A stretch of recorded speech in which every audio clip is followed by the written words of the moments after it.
Alright, in chapter 2.1, we worked on solving equations using the addition property. And what we're going to do right now is we're going to do a couple of problems from the book. These problems can be found in chapter 2 review exercises on page 204, and I'm going to number them just as they are numbered in the book. So on the screen we have number 1 and number 2.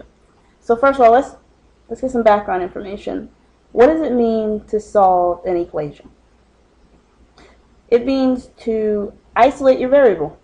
Get your variable, get your x, your y, z, whatever the letter may be, get him all by himself on his side of the equal sign. His coefficient needs to be a positive 1. Now, if there's someone in your variable's territory, how do you move it?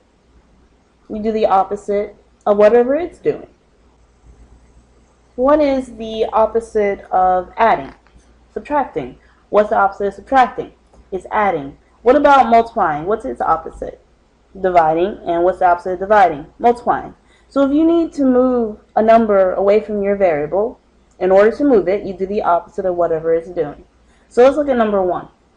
Number 1 says x minus 10 equals 22.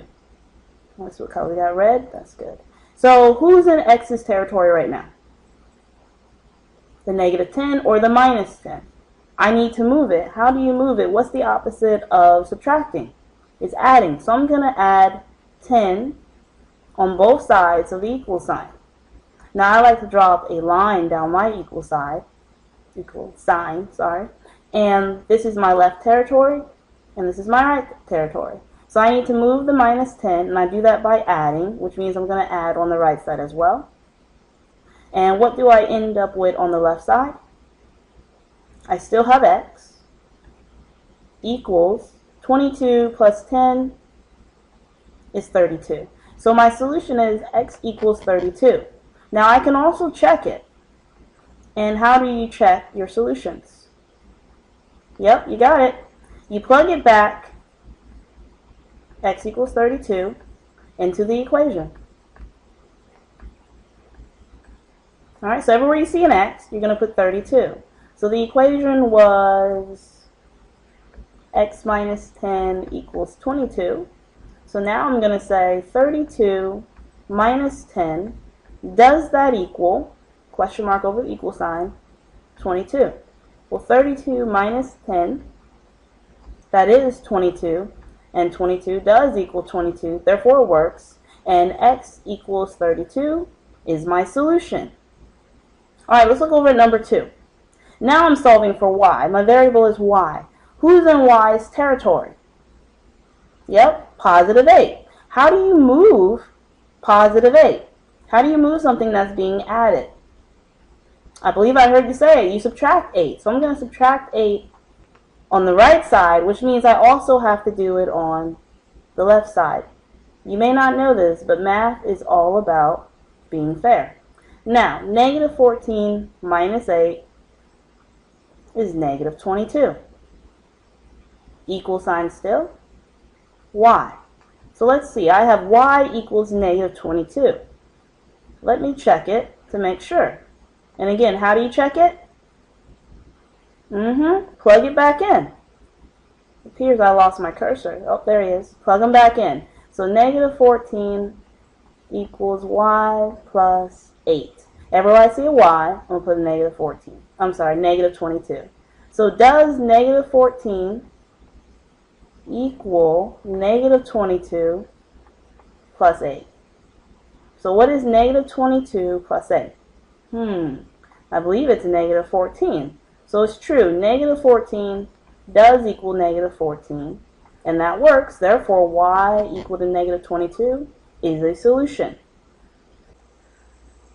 Okay, now let's work on number 4. Still from chapter 2 review on page 204. This equation is different from numbers 1 and 2. Number 1 and 2 had an x on either, the variable on the left side or on the right side. Here I see I have the variable on the left side as well as the right side. And I'm still solving for the variable. And when you're solving for the variable, what was the goal? Do you remember? What's the goal? It's to isolate the variable and the coefficient If I can spell it, probably not. It's okay. The coefficient has to equal positive 1. Okay? So, first thing I need to do, I see I have an x inside this parentheses. Well, I need to get him out of there. And how do you get x out of there? We call it distributing. So we're going to distribute the 4 by multiplying it to the x as well as to the 3.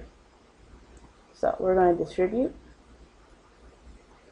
So 4 times x is 4x plus 4 times 3 is 12 equals 3x minus 10.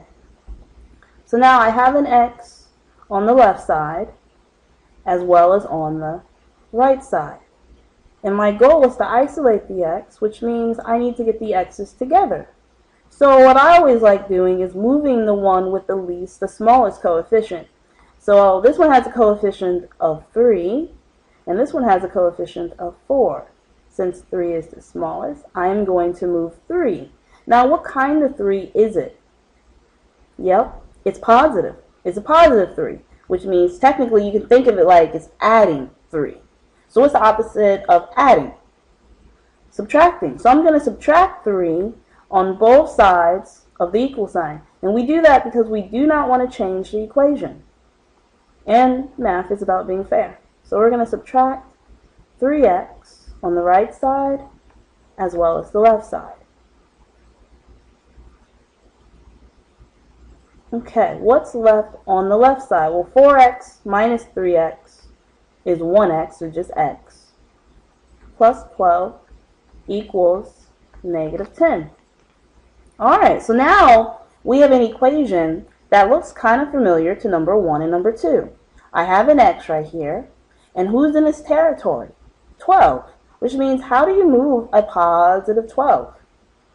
Something that's being added, to move it, you subtract it. And again, make sure you do it. Oh, why did I write 10? Let's erase that and fix that. Make sure that you're doing it on the left side as well as on the right side. And let's write the correct number.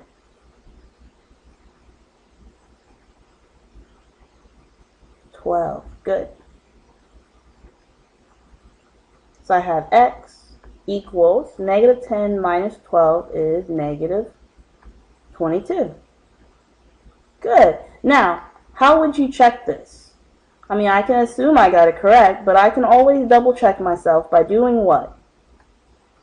Think about it while I bring up the color I want. Maybe green? Ooh, this color. Alright, what'd you come up with? How do you check your answer? So you want to check, does x equal negative 22? Is that the correct solution? So is this the correct solution? Now, how do you do that? I believe you're saying it. You're going to take this x equals 22 and you're going to plug it back into the original equation. And everywhere you see an x, you're going to put negative 22. So let's do that. So I have 4 times negative 22 plus 3. Does that equal, make sure you put that question mark over the equal sign, does that equal 3 times negative 22 minus 10? So negative 22 plus 3 is negative 19. Negative 19, so let's make sure all my work. I don't have a calculator in front of me, so let's see if we can do this. Negative 19 times 4 is negative 76. Good, so that's what I get on the left side. Let's check the right side.